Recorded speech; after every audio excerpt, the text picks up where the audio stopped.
Malign portents. Head to head. Golga Stoneclaw, big boss of the Gut Stompers, stood at the cliff's edge, staring into the conflagration that had enveloped the valley below. The fire stretched to the horizon, orange and red flames belching out ash clouds that blackened the sky. Its immense heat had singed his eyelids and had started to cook the mummified heads of his two lifeless lieutenants that were mounted on his shoulders. But even so, he hadn't blinked in hours. On the scorched plains behind Golgaz were the teeming throngs of his tribe. Greenskins, Ogres, and Gargants beyond number.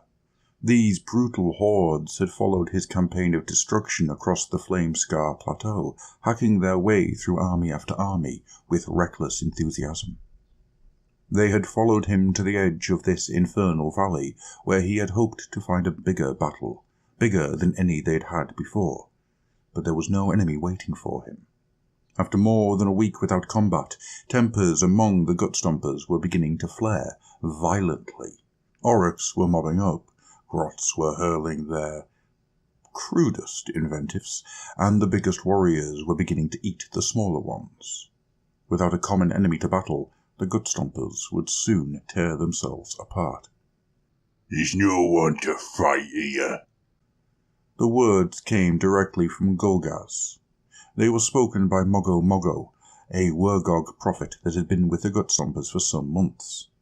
"It's your job to find us heads to bash." Golgaz didn't answer. He could hear the prophet speaking, but his mind was focused on the flames. In their flickering light, he could see glimpses of a war of unprecedented scale, but when he tried to focus on the images, they faded like a mirage. "Maybe you is not best boss for the Gut Stompers," said Mogo Mogo. "We need a big bash, and I know where to find one. Gorka Morka has shown me. There is a big warg," he continued, "in a faraway place where the boss of the dead has big skelly armies, and they is—" Mogo Mogo was still speaking when another voice sounded, one that only Golgaz could hear. It came from his left shoulder, where the severed head of his Gorka boss Urgak sat. "Shoot this zogging idiot up!" it yelled. Golgaz glanced at the head. Though its flesh had long ago withered away in the Ashquian heat, in his mind its lips still moved and frothed with spittle when it talked. "Shut him up!" yelled Urgat again. Golgaz tightened his grip on the handle of his weapon, but then another voice came from his right shoulder, from the head of his Morka boss, Skigga. "Now, let him speak," it said. Golgaz slackened his grip and glanced at Skigga's head.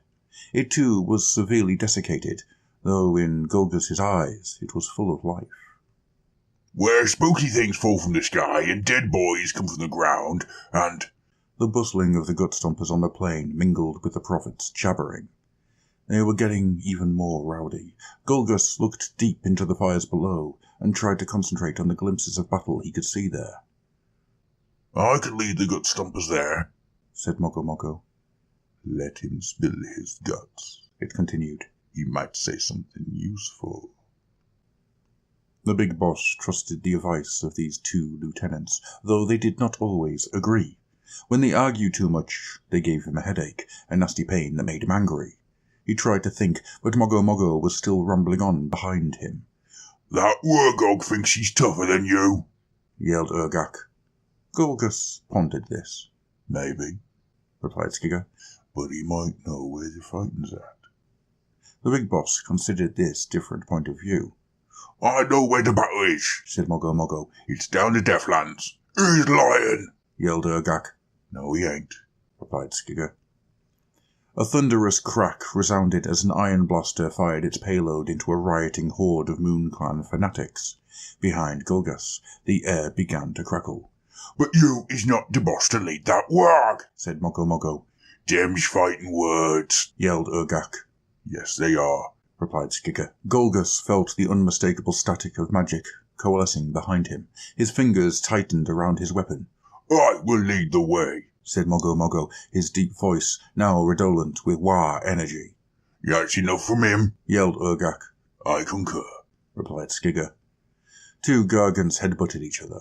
A swarm of Gitmop grots piled onto a mob of Ironjaw brutes and started stabbing. I will open a portal to the Deathlands, bellowed Mogo Mogo, sparks of green magic spitting from him with every syllable. Kill him! Kill him! The big boss lifted his cleaver, his mouth twisted into a snarl. I just gotta make a little sacrifice first. Kill him! Kill him! Gulgus spun around and with a mighty swing struck his cleaver right through the prophet's neck. The gut stompers fell silent and all stopped their infighting to watch the severed head sail into the air, its eyes wide with surprise, a trail of blood following its wake, before it landed with a thump on the rocky cliff top.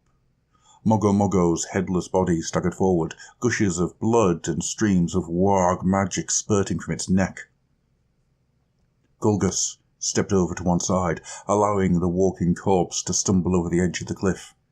The body tumbled down, and as it fell into the fires below, the vast inferno erupted with new intensity. Fires, flames, stretched into the sky, burning not red or orange, but a bright green, and from them came an endless, ear-splitting wail. At the sight and sound of this, the gut stompers burst into roars of approval and cackles of glee.